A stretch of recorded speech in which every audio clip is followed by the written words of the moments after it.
迫害，就將呢一個真理丟棄。另一啲撒喺荊棘叢裏邊嘅種子，就好似一啲人聽咗上帝嘅道理之後，因為掛慮世俗嘅事情，被錢財迷惑，就停止認識真道，最後係一無所獲。至於嗰啲撒喺肥沃泥土裏邊嘅種子，就好似一個人聽咗道理之後，不但明白佢嘅意義，而且結出果實嚟，有100倍、60倍、30倍嘅果實。耶穌又舉咗另一個比喻對佢哋講：天國好似人撒好種喺田裏面，及至人瞓覺嘅時候，有仇敵嚟到，將稗子撒喺麥子裏面就走咗。到長苗吐穗嘅時候，稗子亦都顯出嚟。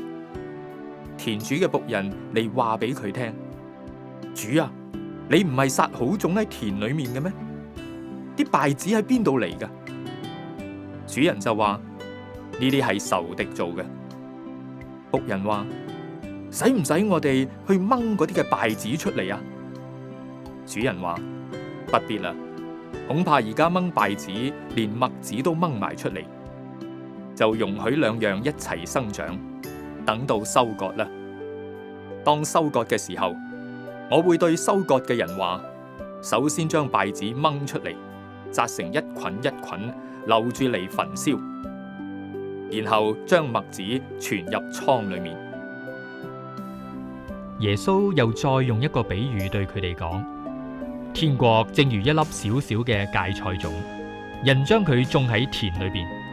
佢雖然係所有種子裏邊最細嘅，但係當佢生長起嚟嘅時候，卻比其他蔬菜都大，竟然變成棵樹一樣。甚至天空上邊嘅雀鳥，亦喺佢嘅枝頭上邊棲息。耶穌又對佢哋講個比喻：天國好似麵酵，有婦人拎嚟藏喺3斗麵裏邊，直等到全團麵都發起嚟。呢一次向群眾傳道，耶穌全部用比喻。呢一個正應驗咗先知嘅預言話：我要用比喻講明自創世以嚟一直隱藏嘅事。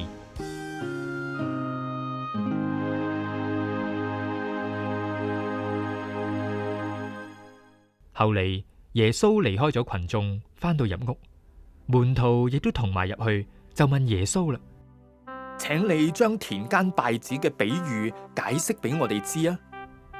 耶穌就話啦：嗰個撒好種子嘅人就係我，麥田係